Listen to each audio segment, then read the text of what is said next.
Hello दगड़ियों, good evening. ठीक ठाक भैया चे कि भलो भैया नेति नात्याना स्वास्थ्य शरीर मैं भी ठीक भई छ।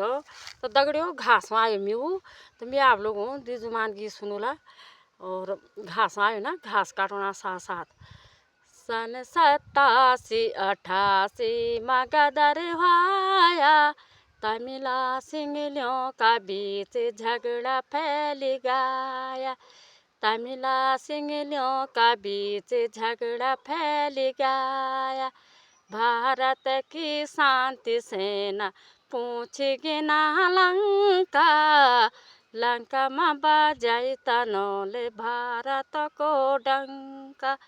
लंका में बजाई तनोले भारत को डंका। सन 87-88 गदर भाया, तमिला सिंगलियों का बीच झगड़ा फैल गया। तो दगड़ियों घास आयो ना, गेहूँ काटे में आयो देखायो, गेहूँ काटे में आयो ना, गेहूँ काटा इति बे पिनो काम करल और इति बे ओन घासो काम करल।